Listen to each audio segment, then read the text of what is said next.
Hey everybody, I thought I would get really personal, not that that's unusual, but I thought I'd get really personal on this video and talk about something that doesn't really get discussed much in Ashtanga. I would hope that this conversation would change, but part of the reason that there hasn't been a lot of conversation around this particular topic is because, first of all, there's men who practice and then there's women, so that divides it up there already. And then when you get to advanced A, there's less of us. And then when you get to advanced B, there's definitely less of us.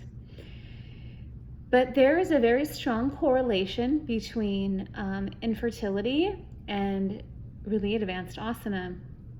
In fact, that's why the first pose in 5th series is different for men versus women. And if you've not heard that story, then you can look it up. But, I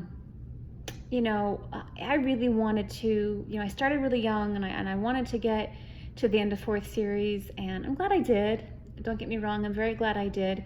However, I definitely noticed, and here's the thing, I'm at that point in my life now where having a baby is priority. And so for the last 2 years, ever since I had my copper IUD removed, it's been a process of preparing the womb, balancing hormones, doing all of this stuff to make sure that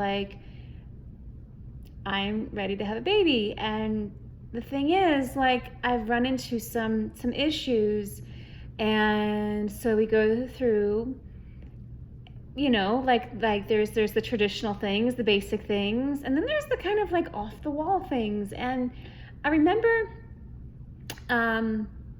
my periods at one point had become very painful, and I see Western doctors, but not really. And so I went to my natural doctor, and he was like, well, yeah, your uterus is way twisted. And I just instantly knew, I knew. I was like, oh my God, this is from 4th series. This is from all those behind the heads. And as it turns out, there was a correlation between doing a lot of leg behind the head and what it can do to the pelvic area, the uterus and the ovaries for a woman. So, and I noticed that my cycles had started to shift probably, let's see, I had started 3rd in 2011, and then it was 2014-ish that I noticed a difference in my cycle. And then I really noticed the difference after I began practicing 4th series. And I just remember having this kind of aha moment where I just knew instinctively that if having a baby was important to me, that I needed to abort 4th series altogether. I mean, that's pretty much the bigger reason why I don't practice it anymore. I don't want to contort myself, but really don't want to contort, that part of my body either. And this is just not something that we talk about. Most women who actually get to that point in the practice don't end up having babies. That's just not a priority. They've kind of already decided that they're going on that path and of some sort of nomadic kind of lifestyle, and they're just not interested. I know Dina Kingsford, she went on to have children, but I really don't know any other women who did. I have a girlfriend who practiced 4th a handful of times and had a baby, but I just want to say that if you're a woman and you're new to the practice and you really want to have that family one day, be mindful of the fact that while it looks really cool and it does a lot for the ego to do these advanced asanas, you're playing with your physiology. You really are. I know that it looks all fine and dandy on the outside, but the truth is a lot of it can be undone, but a lot of it we just don't want to risk it. And I would hate for a woman in a future generation or a current generation to be getting to that point, and then she decides she wants to have a family, and now she doesn't know why she's not conceiving, only to find out that it's from years of sticking her leg behind her head. And 2nd series, not a problem. It really is more of 3rd and 4th because it's It's not once or twice, it's 6 times, 8 times, and it's not just kind of behind the head, it's like deep behind the head.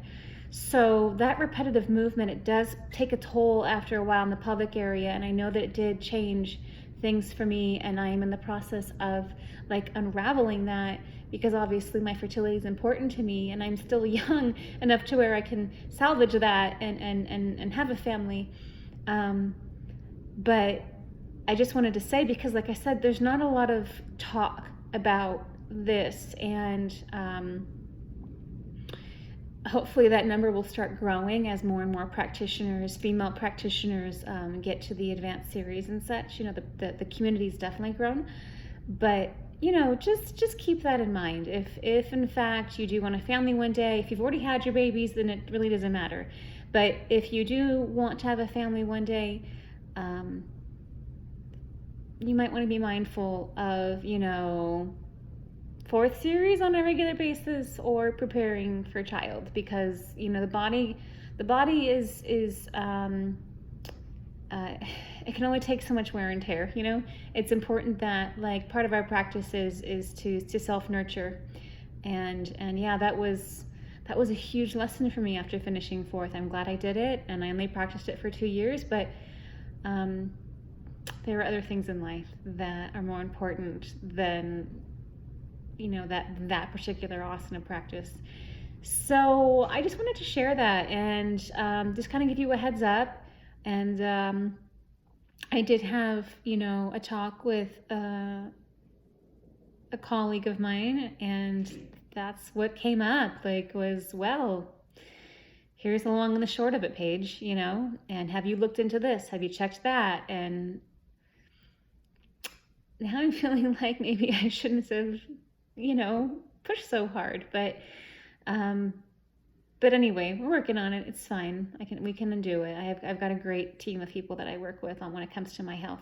So anyway, but yeah, I just wanted to just be that woman, to just share this truth with you, that a lot of contorting of the body can contort other parts deeper into the body, and just be mindful of that. And if you do want to have a family one day, and you're young, and you're really ambitious, then weigh that out.